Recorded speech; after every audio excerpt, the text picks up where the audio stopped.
It's time for the Phil Ferguson Show.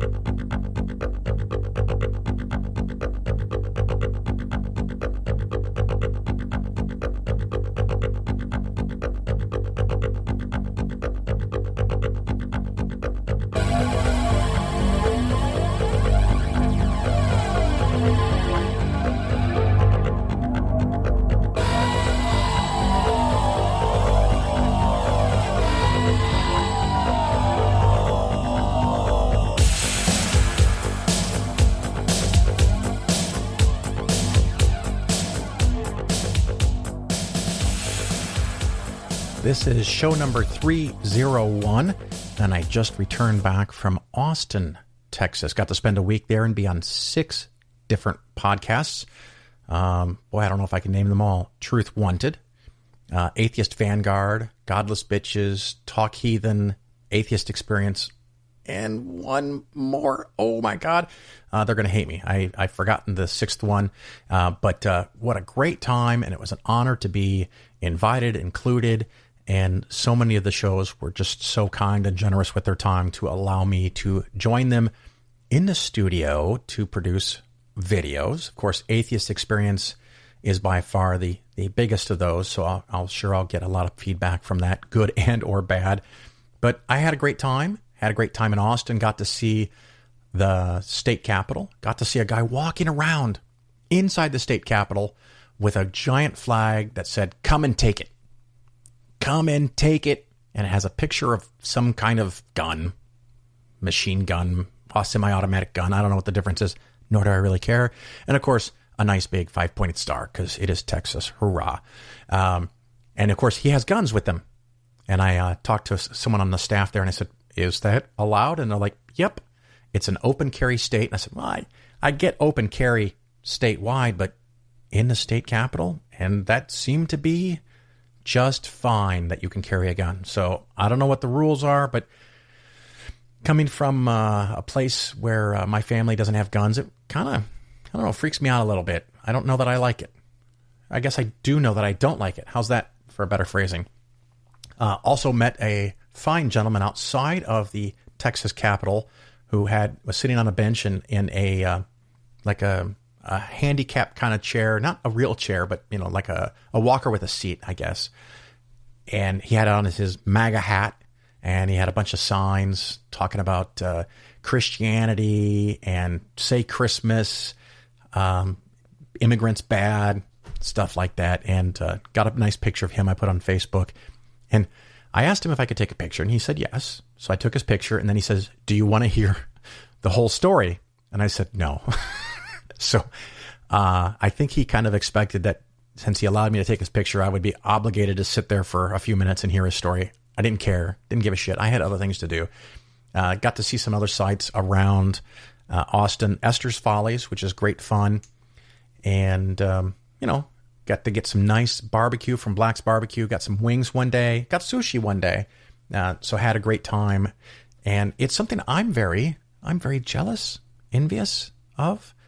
In Austin, they've got this center. They've got a building, clubhouse. I don't know what the right way to call it is, but the main library for the ACA that is open, I think, from either 10 or 11 in the morning till 8 or 9 o'clock at night, which is very cool. If you're in the area, you can just go stop in and see who's there, hang out. There's always somebody there during those hours, and that's pretty cool. And of course, it's a hub for podcasts and videocasts, YouTube videos.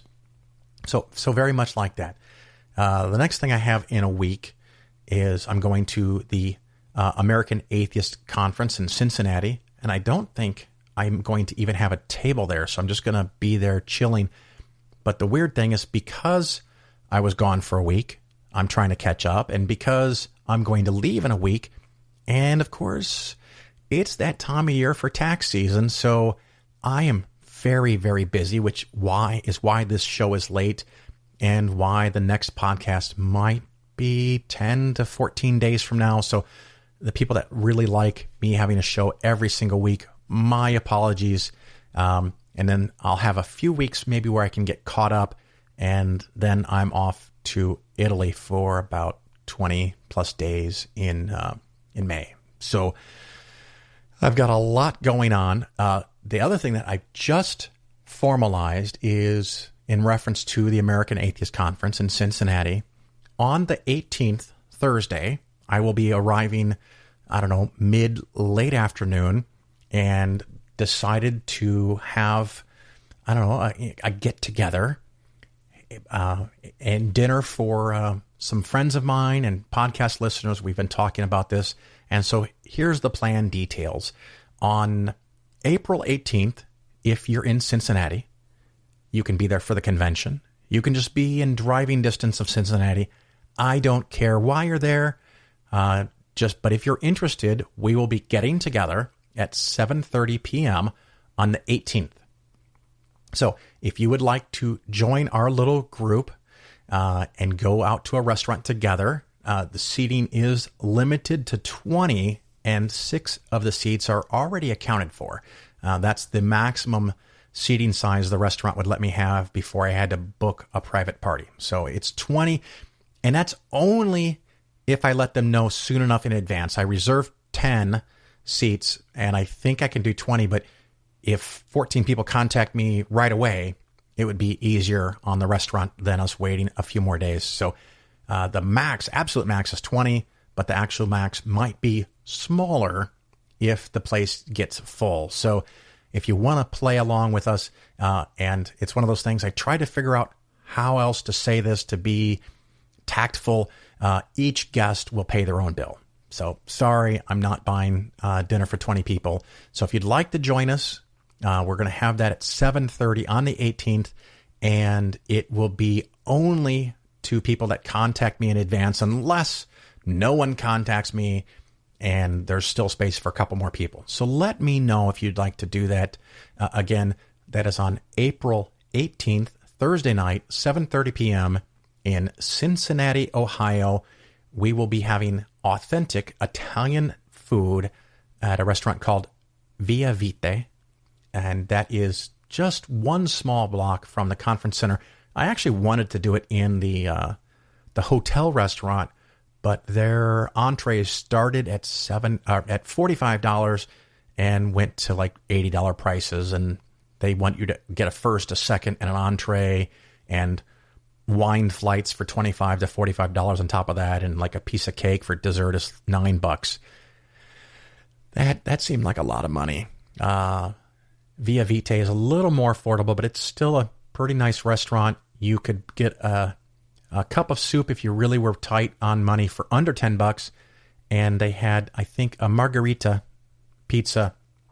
I think it was either $12 or $15. So there's a few items that are reasonably affordable, and they have some nicer things that you can easily get into the 20s and 30s. So hopefully that provides some higher end stuff if you're really in the mood for it, or you can still be budget conscious. And probably the most affordable way would be to order a pizza and have 2 people split a pizza for between $15 and $20.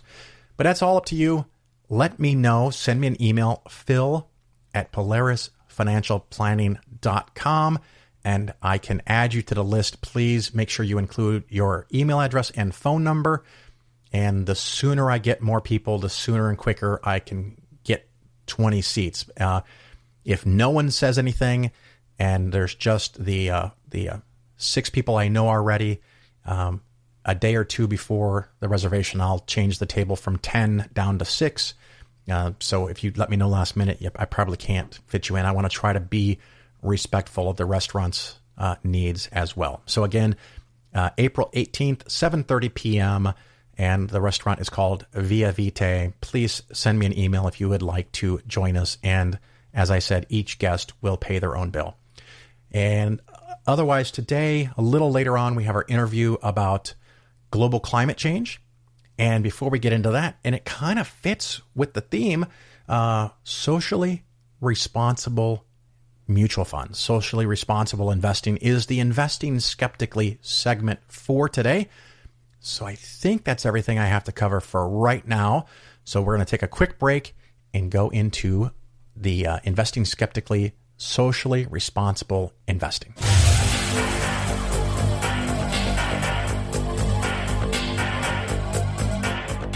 If you support the Catholic Church, Isn't that like the same thing as being an R. Kelly fan? Today's Investing Skeptically segment is on socially conscious mutual funds or socially responsible investing. It's a growing trend in the investment world to create mutual funds that are socially conscious. And so we're going to talk about those, and it's just kind of this nexus of things where I've gotten questions about this from multiple people recently over the last few days and weeks. So I figured it must be time to address this subject again. I looked, and I think the last time I did this was close to 3 years ago, so we're probably due anyway. Socially responsible funds. Now, the first question is, what does it mean to be socially conscious as a mutual fund? And it seems like the first problem we have with this category of investing is that every different fund has different rules. Some refuse to buy stock in companies that make weapons. Some refuse to buy only if they make military weapons. Some take it a little further and refuse to buy any company that makes guns or ammo, even protective gear to save your life against guns. Some look at more social issues like women's rights, or only companies that give a certain amount of leave or parental recognition. Some companies, some mutual funds look at civil rights issues. Some are a big combination of these issues and many other issues. So the first problem you have is deciding which one of these values is important to you, and then researching potentially dozens of companies and mutual funds until you find the one that matches what your requirements are, your agenda, what you want to promote. Of course, you can get weird things like one fund refuses to buy stock in Apple because they hire children in China. Just as an example, I don't know that they actually do that. I'm just saying that might be something that takes them off the list. Another socially responsible fund would say that they want to buy Apple stock because they provide job opportunities for children or families, I guess, that don't really have any other way to make money. So it's a benefit. You also have the complication that if they have 7 or 8 different factors, some are negative, some are positive, they might combine those and weigh them together. So even though they discourage buying stock in a company that makes guns or tobacco or alcohol, they might end up still buying stock in that company because it is favorable on another set of criteria. So it might be a balancing and weighting thing, and that might not be exactly what you want. So finding a fund that matches your goals can be very tricky. Additionally, a second concern is that almost every company, at least every mutual fund that does this, if I've dug into their prospectus, and there may be exceptions to this, but the ones that I've looked at have some kind of sentence or a paragraph where it says, even given the evaluation of stock that might not otherwise qualify for inclusion in our fund, if we see it as having a really good potential to make money, we reserve the right to still be able to buy it. So you did all that work to figure out which fund you want. You bought the fund that you want, and they reserve the right to ignore the rules that you think they're going to follow to buy and invest in the companies that you want to invest in. So all that work that you did just got flushed down the toilet. Our third problem, of course, is cost. And this can be third and another problem because of these increased costs, these funds tend to underperform. It takes a lot of money to figure out which companies are good and which companies are bad, which ones meet these criteria and don't meet these criteria. And the net result is these socially conscious mutual funds tend to underperform the stock market about 1.6% per year. So you are getting a dramatic reduction in your performance each and every year. So let's see, you have to find which one fund matches your agenda. 2, they may not even follow your agenda, even though they said they're going to, but they allowed themselves to not. And 3, you make a whole lot less money. Now, those are all concerns that might prevent you, but if you're still interested in socially responsible mutual funds, the fourth issue is the one that surprises most people. That is that you aren't making a fucking difference at all. This is a marketing gimmick. So here's how this works. Let's take R.J. Reynolds Tobacco Company. If your mutual fund does or does not buy stock in that company, it doesn't affect the company in the slightest. When you buy a stock, when a mutual fund buys a stock, it's almost always buying it from another mutual fund or a trust account or some other individual investor. The prices that you see are the prices you see on the ticker on the stock market are the transactional prices between two different groups, and almost never ever is it the company itself. They sold the stock long ago. If it is an initial public offering, that would not apply, but most companies only do an initial public offering once, hence the initial. Sometimes companies will sell additional shares, and that might make a difference in that case, but almost all stock transactions that happen on the stock market do not involve the company. So the company will not get any extra money if you favor it, and they will not get any less money if you don't favor it. Now, some of the smart listeners are going to figure out that if they could raise enough social awareness of a particular stock, if almost everybody didn't want to buy that stock, you could decrease the demand on the stock, and since the supply, the number of shares, stays about the same, the price of that stock could theoretically be driven down. And maybe, just maybe, that would affect some of the members of management and the key owners and decreasing the value of that company to the point that they might want to do something to remedy the situation. That could happen, but I don't think so. Because what's more likely to happen, as the stock price starts to be driven down, other investors who don't give a flying fuck about your little social agenda are going to see that the stock is on sale, and they are going to buy it. And when they buy it and drive demand back up, they are going to make a profit while you don't. So it ends up creating a situation where you could actually increase the profits of people who don't care about your agenda, and the people who share your agenda with you make less money. So it's a lose-lose. So not only do you not really make a difference, if you could make a difference, odds are you're going to be counterproductive for your own goals. So the question is, what do you do? Well, first thing is you invest in index funds, like I recommend almost every week, and you make 1.6% more per year. If you want to donate, you can scoop 1% off of your portfolio and give it to charity. You'd still be ahead. At this point, I often get people going, I don't want to give up 1% of my money every year. I said, well, you were perfectly happy giving up 1.6% with the socially conscious mutual fund because it made you feel good. So that's genius marketing, honestly, on my perspective.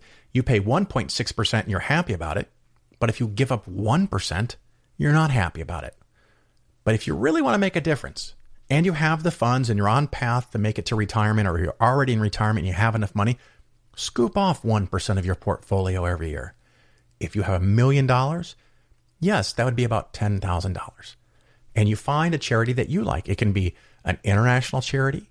It can be a national charity. It can be a charity in your city.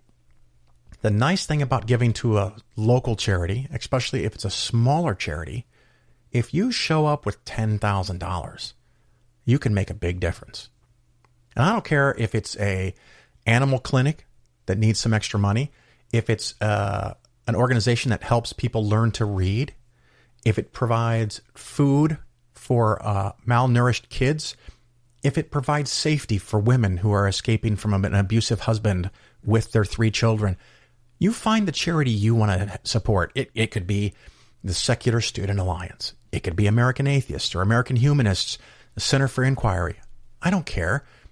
Almost any of these places, you show up with $10,000. You're going to get their attention. You can see what they're doing with your money. You can be involved or included. They might talk to you, and you get to experience some of the joy and happiness of giving the money now, not just leaving it at some point in the future when you pass away, and not just having it being siphoned off with a very expensive mutual fund that makes you feel good, but really doesn't do anything. The other nice thing about this is that if you give that money on your own every year, that theoretical $10,000, you can decide at some point that the organization that you're giving it to is no longer doing it well, or that you've changed your mind, or you don't like what they're doing, or you think there's a better way to do it. You can change where your money goes and give it to a new organization. So that's the brief summary on socially responsible investing.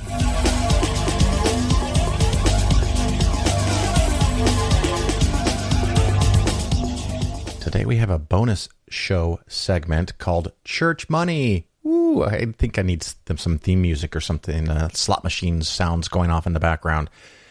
I did this once a few months ago where someone found an actual budget for a church and all the documents. And I said, hey, if you ever happen to see one of these, if you happen to be in the church to vote, if you happen to be in the church for community service, visiting a friend, wedding, whatever, and you look near the foyer or the front door and on the table, they've got their budget sitting there, because some churches do this. They want all the parishioners to know how wonderful things are or how they're not getting by, so you've got to donate more money. Well, I have another one, and this is from Dale, and he said I could say what city he's from, and I'm not going to do that because I'm just going to say Dale from Michigan, because Dale was in a church. I'm not even going to say why he was in a church, because it would give away part of the information so you could figure out who he is. But Dale was in a church and picked up a nice budget document, cash flow document, balance sheet documents from a Methodist church in Michigan. So we're going to have a little fun now and talk about this church. And the first thing I have is a general balance sheet. This is as of February 28th, 2019. Their total assets on hand is $630. $630. Now, before you feel too bad for them, they do have, what was this here? An endowment fund with $2 million. So the endowment fund is $2 million. And this church, it looks like, is able to survive currently because of endowment money. And almost all of that probably comes from people that pass away. So they have all this extra money to tap into year after year if they need to, or they can save it. But their current situation does not look that good. And so I'm going to go over some of the budget items here. I'm going to start off with income here. Let's see. Their income, they expect to bring in $372,000 for calendar year 2019. And so far, they've brought in 13.7% of what they expect to bring in for the year. And with 2 months already done, you should have about 16.67% of your money in. So they're behind on their revenue, and they're ahead. Well, actually not ahead. They're spending more than what they're bringing in. So they've spent almost 15% of their budget. So I don't know if their budget is uneven throughout a year, but so for the first 2 months of the year, they've obviously spent more than they brought in. They brought in $51,000 and they spent $55,000. So they're short about $4,000 or about $2,000 per month. If that continues all year, they would be short about $25,000, which with a $2 million fund sitting at the side, you can do that for a very long time. So they're not going anywhere soon. The next thing I like to look at in a church budget is charity work. What are they giving to charity? Because that's one of the big things that people throw in my face. They probably throw it in yours. Atheists don't give money. Christians give all this money, and it goes to helping the poor and the needy, yada, yada, yada. So here I have the line level detail, the breakdown of all of their expense categories. So let's look at them, shall we? First one we have is custodial services. That's $30,000. I don't know what exactly that means, but I'm pretty sure it's not going to an outside source, to an outside charity, people in need. We have maintenance supplies is $3,000. Utilities for the church, $27,000 a year for utilities, $3,000 for utilities of the parsonage, office postage, $6,000 in postage every year. Now, here's a nice one. Lay employees' salaries, $94,000. Now, keep in mind, this is a church with $372,000 in budget. So almost 25% is right there. Next, we have finance. I don't know finance what. Finance charges, interest, doing the finances. Stewardship is $1,400. Annual conference delegate. I guess they're sending a delegate to the national conference, $650. Bunch of miscellaneous here things, a couple $100 here and there. That outreach ministries here. Well, this looks good. Outreach ministries. That sounds like something that could help people. Outreach ministries, $80. Well, shit, that blows. That's not real money. Christian education, whatever that is, $5,500. Nursery worker for watching the kids apparently when they're at church is $2,200. Youth fund, $1,500. Worship fund is $1,300, and music is $2,000. So they pay $2,000 every year to the category of music. I don't know if that's new music books or hymnals or gowns for the choir to wear. And see here, a couple other small things. Salaries. What did we have before? We had lay employee salaries. Now this is salaries, so this is non-lay, which is probably the called individuals. I'm guessing the minister, $43,000 a year.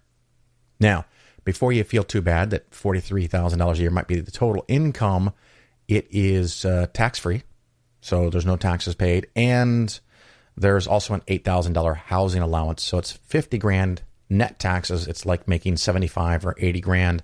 And this is one of those things where in the past I've talked to ministers who cry poor because they're only making a number like this, $40,000 or $50,000, but the house is paid for.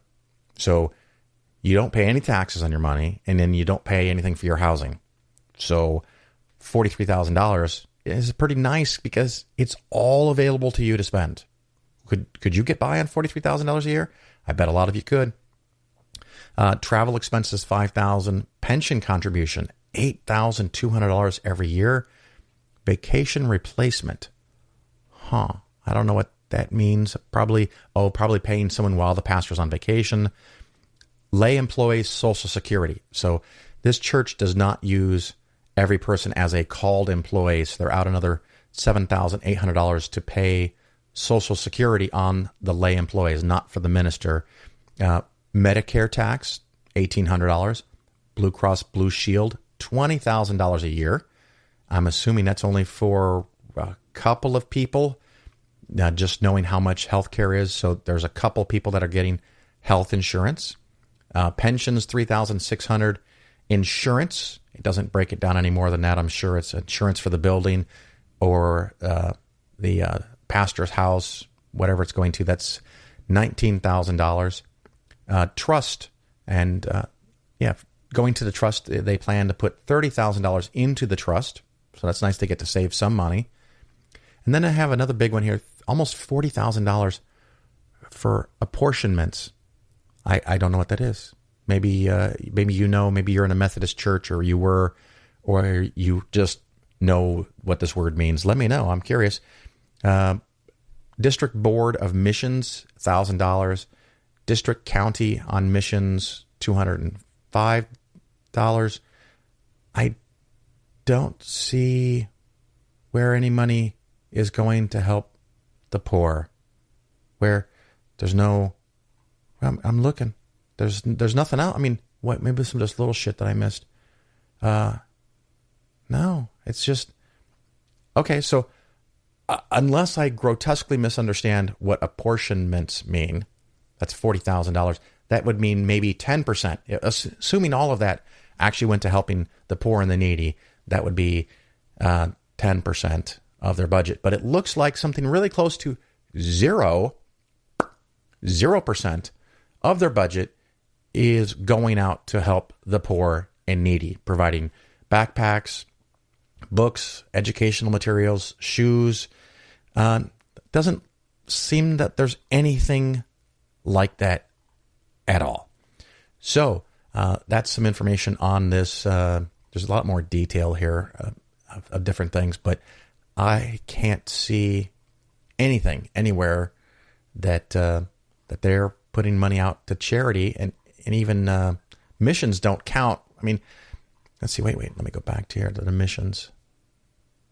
Outreach missions, $80. Okay, $80. Christian education was $5,500.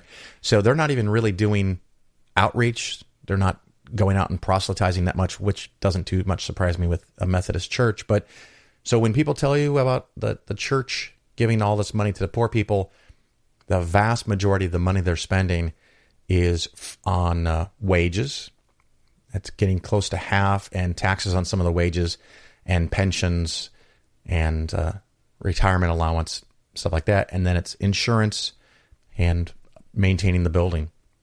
Everything after that gets to be pretty small, and none of it appears to be going to help the poor and the needy in their neighborhood. So there you have it, a breakdown of a Methodist church in Michigan, sent to me by Dale. Of course, if you happen to find a church's balance sheet or budget or some financial document, send it to me. My email, phil@polarisfinancialplanning.com, and maybe your local church can be one of my segments on church money.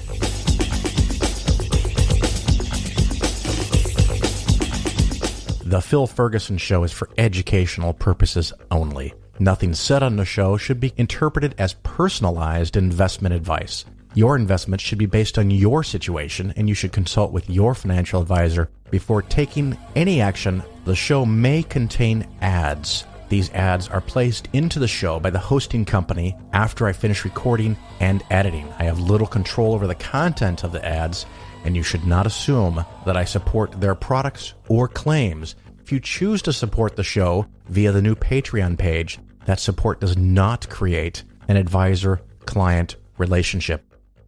Do you mind spending 30 seconds on dark matter just for the heck of it? So when we observe galaxies, we find that they're spinning around at such a rate that stars on the edge should be flung outwards, sort of like water droplets on a bicycle wheel that's spinning faster. Water gets flung out, but the stars aren't getting flung out. Something must be holding them in. We don't see anything that can do that, but we know gravity has the power to hold things together. So we imagine that maybe there's some matter out there that we don't see, dark matter. That's why we don't see it. It doesn't give off light. And that matter is exerting a gravitational pull, holding those stars together in these spinning galaxies. And when we make that hypothesis, it explains observation so spectacularly well that we begin to gain confidence that maybe the stuff that we haven't yet seen and we haven't yet touched or smelled yet, maybe it's real. So we build big detectors and we try to capture one of these dark matter particles. We haven't succeeded yet, but I think that we will. So this is a beautiful example of how observations drive rational thinking to explain the facts and ultimately verify it through observation and experiment that can be replicated. That is what science is.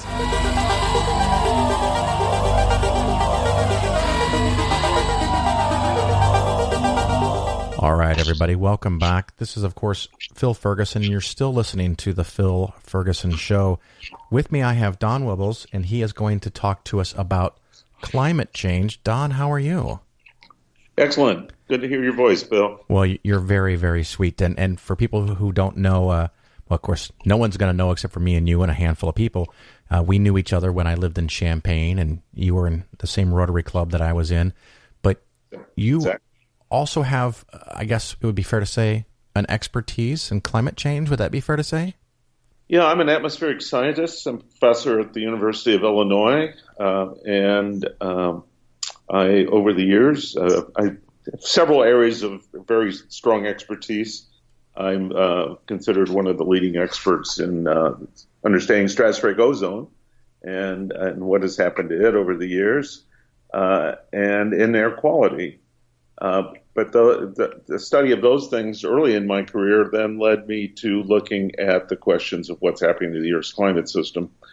And as a result, I was a coordinating lead author. That means I led a chapter of the very first international climate assessment, and have been a leader in various ways in a number of international and national climate assessments. The most recent national climate assessment, the first volume was published in November of 2017, and I led that first volume, which related to the science of climate change. The second volume, which I also co-authored, but I wasn't the lead author, was published in November of 2018, this last November. And it looks at the impacts of climate change, but we also updated the science a little bit in there as well to make sure that, to discuss what had changed over the last year. Not that much, but we enhanced further understanding of what is going on and why this is of great concern. Sure. So this report, I mean, I don't have a perspective of scale. This went to a couple of your friends that you have on Facebook, or who did this go to? So the National Climate Assessment is a report required by Congress and from the 1990 Global Change Act. It was signed by President Bush, first President Bush, in 1992, actually. And that requires that scientists every 4 years, that didn't really happen, but more recently we're trying to do it every 4 years, assess the state of what is happening to the United States and what is happening globally, but particularly the impacts on the United States, and then what that means to the American people. So these national climate assessments aim to do that. And generally, they've been on the order of a few hundred pages. This last assessment went way beyond that. The first volume was so this time we really tried to be comprehensive. So the first volume was 475 pages, and the second volume was 1,500 pages. So these are huge documents. They're available online. I'd be happy to point to the people to how to get a hold of them. Basically, the first one is called Science 2017. .globalchange.gov is where you can get it. It's available through the U.S. Global Change Research Program, which is it's actually part of the White House. That was an organization that was also called for by that 1990 Global Change Act. And the second volume is available through NCA 2018.globalchange.gov. So this is a report mandated, I guess, by the U.S. government, and you create this. And they were extensively reviewed. I mean, we had a public review. Anybody could have sent in review comments, and we had several thousand people who did. But we also had the National Academy of Sciences review the entire reports, both of them. And on top of that, the agencies, all the U.S. federal agencies, reviewed various stages of the report 4 different times. So it really was very extensive reviewed by thousands of people. So this is not something that was done lightly. This was a very major analysis of where we stand on understanding the science related to the changes occurring in our climate system and what it means to the American people. Now, you've, of course, been asked to speak on this, and I know you're giving a talk coming up soon in my neck of the woods in Chicago, but where else have you talked about this and had people ask you questions and follow up?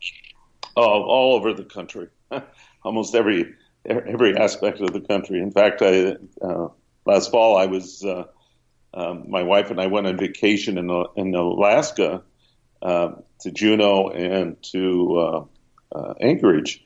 And in both places, I ended up giving several talks because people found out I was in the area and they asked me to give presentations at major universities and public forums. And so I did that. And also the school children. I actually got asked to come talk to 8th graders at a school in Juneau. Nice. So I do presentations about what's happening to the climate system all over the country, all over the world, really. And I kind of feel obligated to do that. As a scientist, I have kind of a strong feeling that one of my obligations is that we kind of tell people what we understand and what it means to them. Yeah. Now, have you ever presented to members of the government? Oh, many, many times. Yes, I've testified before Congress and that's what I was fishing for. Yeah, of course. Many talks before different agencies as well. And in fact, I'm giving a talk in several weeks from now for the Department of Defense. Okay, so there are at least some people in the government that are interested and are taking this stuff seriously?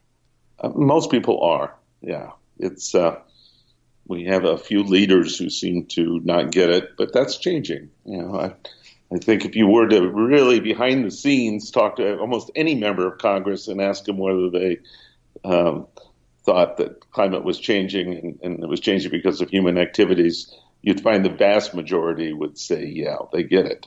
They just tend not to say that publicly. Yeah, and that was, I was going to kind of jokingly lead into that very thing that you said. So you would stand by the position that we are experiencing global warming and it's human activity? Yeah, and the scientists tend to call it climate change. We've done that for years. Sure.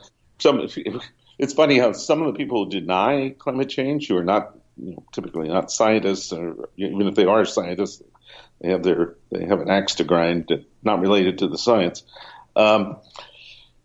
That they'll say that you changed it from global warming to now climate change. You're trying to hide something. Well, no. And the only reason for calling it climate change and not global warming is because it's so much more than the warming. Yes, the Earth is warming, and it's warmed by over a degree centigrade over the last century, about 1.8 degrees Fahrenheit. And you might say, well, what does that matter? Well, this is annually averaged, globally averaged. If you looked at the last ice age, that was about 15 degrees Fahrenheit colder than now. And where I'm sitting right now in Chicago, we had hundreds of feet of ice sitting on top of this spot. So this is so 1.8 degrees is not negligible. And that's 1.8 degrees relative to, a period where we already had long come out of the last ice age. So this was a very unusual, very quick change, very, very rapid change. In fact, it's a change in climate. It's about 10 times more rapidly happening than nature tends to change the climate.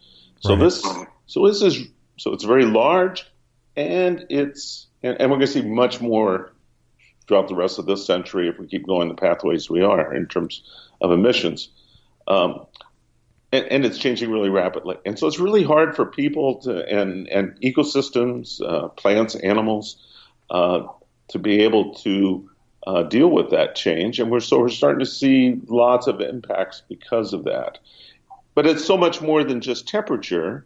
It's also the significant changes in the intensity of severe weather. I think that's the thing that has the biggest impacts on people. Is that, and then the other aspect is that's all the warming is resulting in large amount of ice melting on land.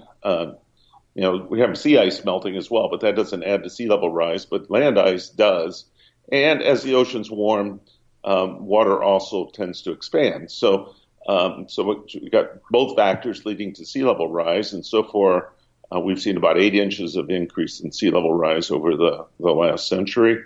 And we could see another 1 to 4 feet or more over this century. And all those changes in severe weather, changes in sea level rise are likely to have a huge impact on our society.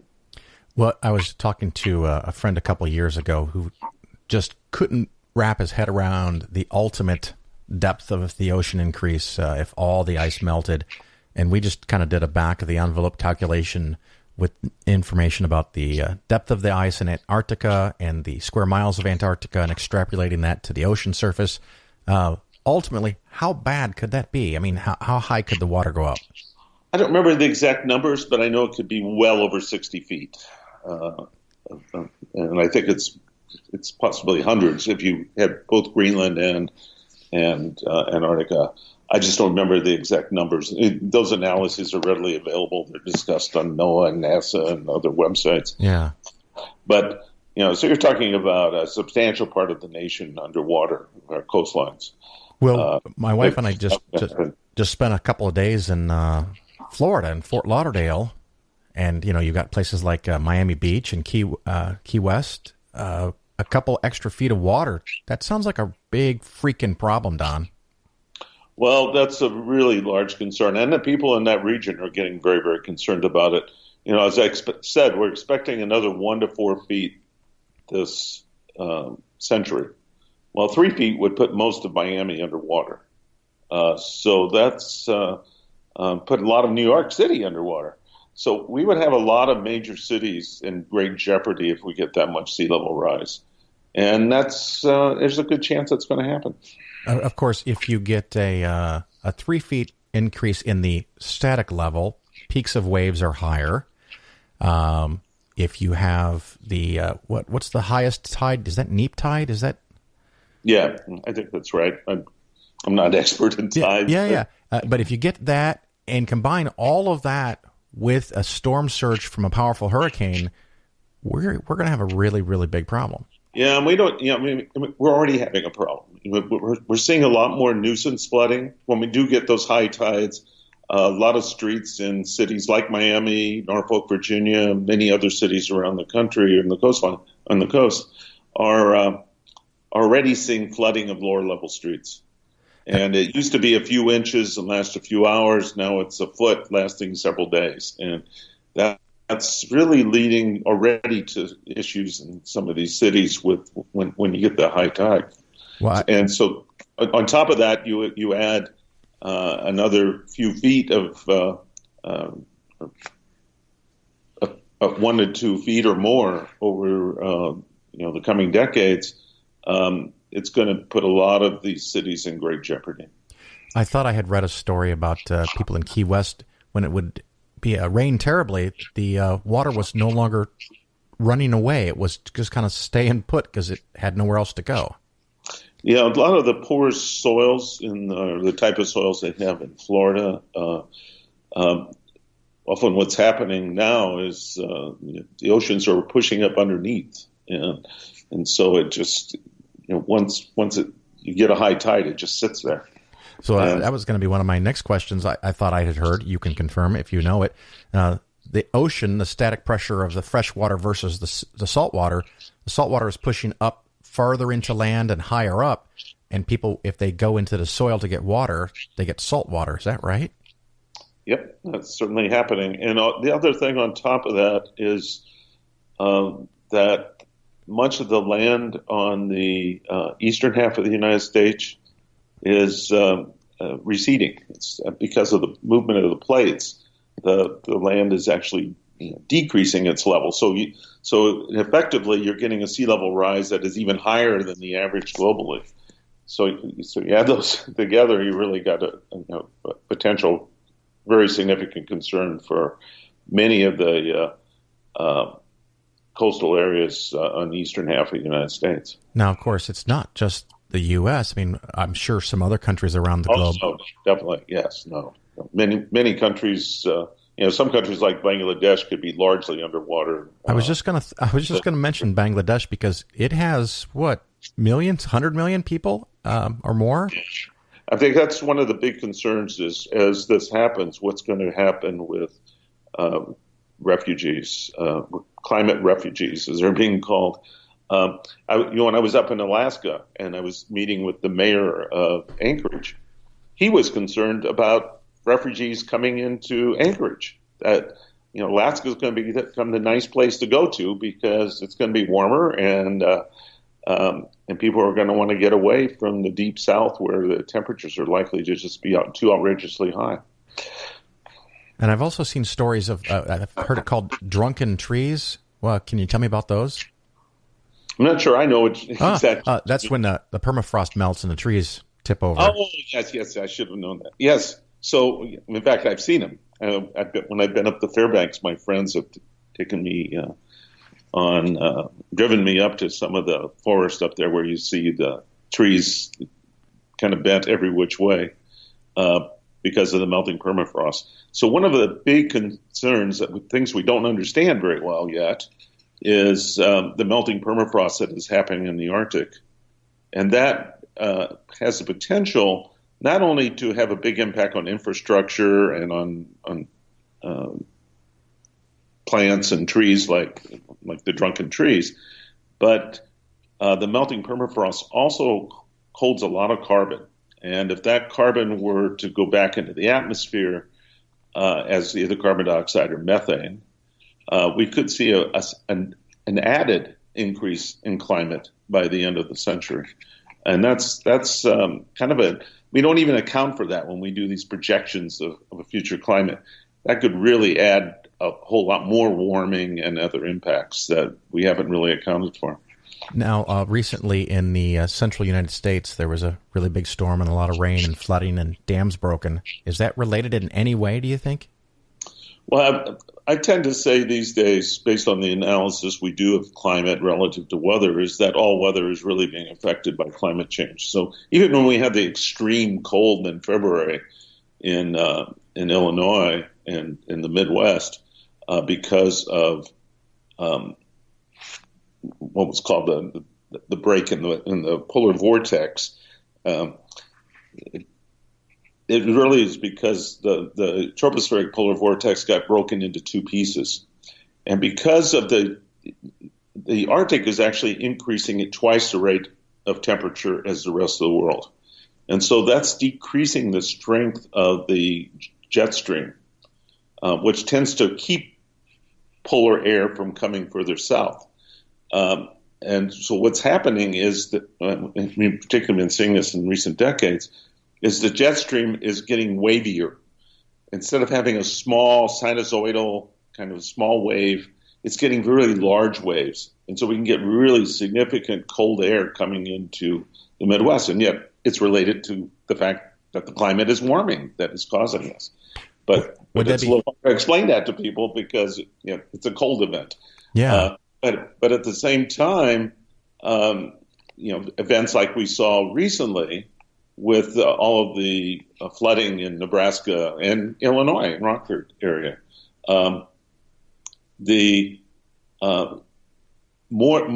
we've seen this steadily over the last 5 decades, that the amount of precipitation is not only increasing in the Midwest, but it's because of shifts occurring in the climate system, but more of that precipitation is coming as much larger events. And so when you get these really large precipitation events, you can get extreme flooding. And we're seeing a lot more of that now. Somebody I was talking to was talking about, their area it might have been in Iowa, I think it was saying that they had seen 3 1 in 500 year events in the last decade. Well, that's maybe telling us it's no longer a 1 in 500 year event. I guess not. And is part of that because warm air can hold more moisture? Yes. So basic physics, what's called the Clausius-Clapeyron relationship, tells us that warmer air can hold more water vapor. Now, it doesn't have to be, What I just saw criticism of something I said last week in the media by one of the deniers, and he said, well, but it was cold in Nebraska. How can you explain that? Well, the air was coming in from the south, and the warmer air had already collected a lot of water, and then it got to Nebraska and into the Great Lakes region, and it really dumped all this water. So it doesn't mean that it's related to exactly where flooding occurs. It's related to the fact that overall the atmosphere is warmer and it can hold more water vapor. So when you get the right conditions for precipitation, you then get a large precipitation event. So this more wavy jet stream, would you say that is an increase in the amplitude, or would that not be the... Yeah, with latitude, yeah. Yeah, okay, fair enough. And so that means cold air from time to time can come further south, warm, humid, wet air can go further north, and when those two meet... We were extremely cold. Anchorage was seeing warmer temperatures than I've ever seen before. So, So exactly. That's exactly the kind of thing that happens. And in fact, if you looked at a map of the world at exactly that time period, which was right around mid-February, the rest of the world was extremely warm. In fact, they were seeing 120-degree temperatures in Australia during that time period. It was just outrageously hot for weeks on end. That does seem hot. I think 120 is in the point where I would not want to be outside. So if we do nothing and we continue down this path, what are the prognostications, of course, other than the ocean going up a few feet? Well, we're going to see warmer and warmer temperatures. We're going to be seeing more intense severe weather. We're going to see more heat waves, higher extreme temperatures than we've ever seen before. More intense storms than we've ever seen before. Hurricanes are likely to become more intense. So all those kind of weird things we've been seeing in weather. I know a lot of the older people already talk about the fact that we seem to be seeing a whole lot more weird weather. Well, it's just going to get weirder. And that's part of what goes along with the changes in climate that we're driving because of the increases in carbon dioxide and methane, largely, and other gases and some particles that are driving these changes. And the science is very clear in that. It's not the sun. The sun has actually decreased in intensity over the last 4 decades, not increased. It's not natural cycles. There are no natural cycles that can explain what we're seeing. It's clearly, based on all the evidence, connected with the increases in carbon dioxide and methane and other gases and particles. And the primary reason those are increasing in concentration is because of our burning of fossil fuels and also because of land use change and other human activities. So the evidence is really clear that we've seen the problem. And as they said in the old Pogo cartoon, it is us. Yeah, and I'll hear the deniers that say it's a few scientists. I mean, how many scientists are we talking about here? 20, 40 people agree with you? What are you thinking? Thousands and thousands? Oh yeah, I mean there's no question anymore. The evidence is very clear. It's a funny thing. You'll see lots of things in the media. In the media, it looks like there's a debate. Yeah. In the science community, there's no debate. The science is so clear. There's no discussion in the journals of alternative viewpoints. There just aren't any. You'd have to go against the evidence in order to try to suggest it was anything else. Right. So it just makes no sense to see all this stuff that we do in the media that makes it sound like it's heavily debated and that it's political. That's one of the things that really drives me crazy is because, as I like to say, I'm not a Republican scientist. I'm not a Democratic scientist. I'm a scientist. I'm trying to search for the truth of our understanding. I don't care about politics. I care about how well we can understand what's happening on our own planet and why that is happening. For a layperson, where can they go? Is there a website, or is your 1,500-page report a good place to go to get all this information? Is it something they can even process? I think a good place to start is really look at the National Climate Assessment because it really lays out, and they can look at it in terms of where they live because there's chapters about the Midwest or if your listeners are from other parts of the country, it tells them about where they live. Or it might it also has chapters relating to different sectors. If they have a particular interest in energy or transportation or water or health, it has chapters on all those things. So I think that's a great place to start. And as I said, nca2018.globalchange.gov, which is it's a government website, will provide a lot of information. And I'm happy to answer any questions people have as well. But I think they'll learn a lot from just looking at that website. Okay. Now, if someone wants to have you come give a talk at a conference or ask you questions, is that allowed? Can they contact you? Certainly, and I get asked way too much. And I just got contacted twice today about the Environmental Protection Agency wants me to give a presentation to them, and in coming months. And there was another organization that wanted me to come talk to them, and I try to do a lot of those. I can't do them all. and I've had to cancel some of them or just tell them I can't do them because I also need to have some home life as well.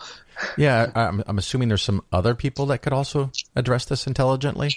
Lots of other scientists, yes, who could I can certainly point them at other people as well. Sure. So, with all of that being said, are we helpless here? Are we stuck? What do we do, dude? I think we have solutions at hand, and we just need to be organized.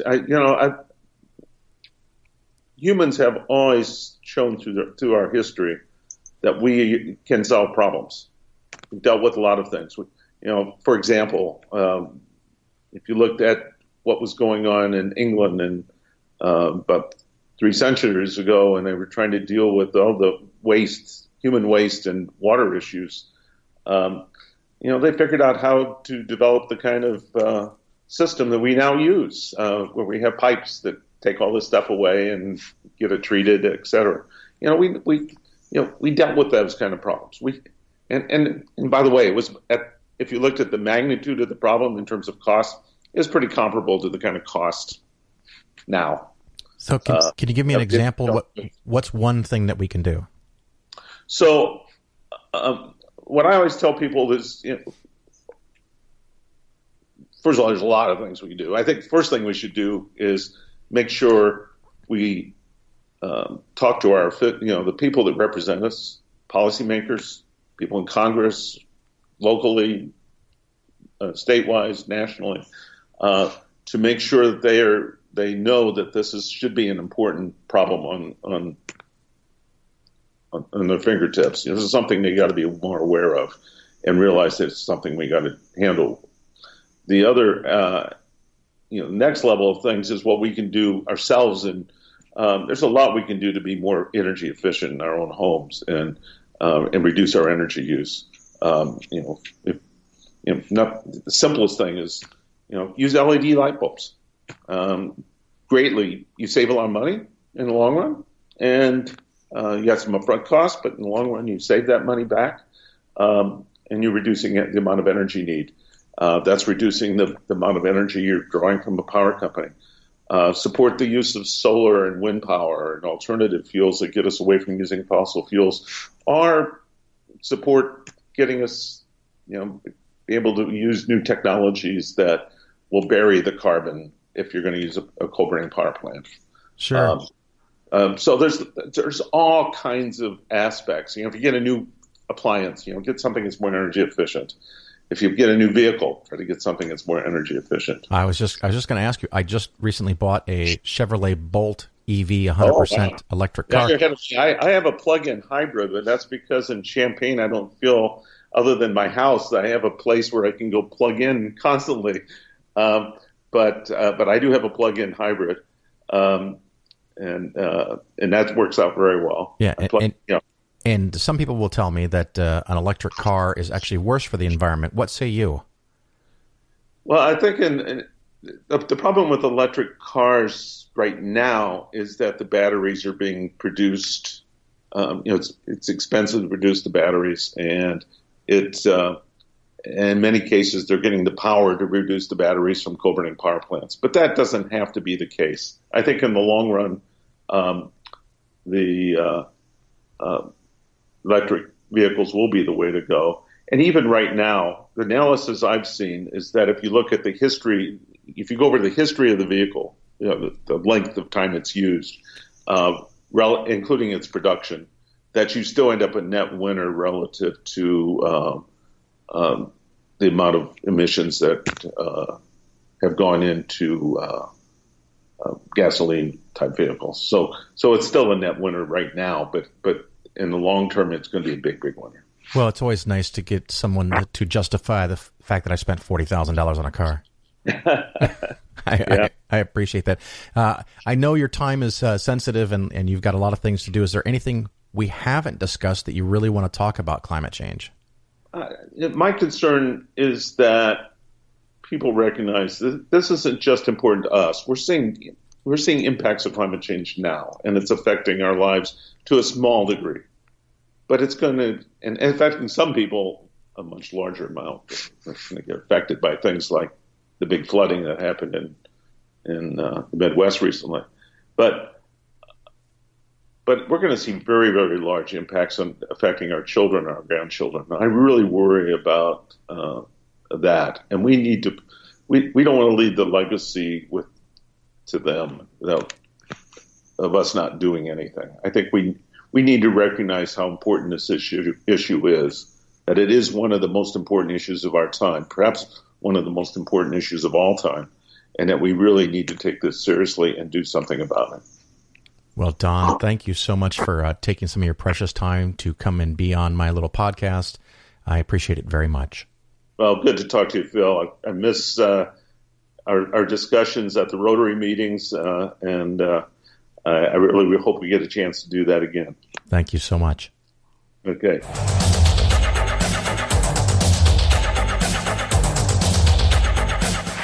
The Pope, discussing the existence of God with an out-and-out atheist, starts off very correctly, discussion, and as the hours go by, it gets more and more heated, and eventually the Pope turns to the man and he said, "The mom! Get the mom! And you, come here. You are like a man who is totally blindfolded in a dark room looking for a black cat that is not there." The fellow said, "With all respect, Your Holiness, I think there's great similarity between us both." He said, "What do you mean, similarity?" He said, "Well, as far as I'm concerned, you are like a man who is blindfolded in a totally dark room looking for a black cat that isn't there. The only difference is that you found it."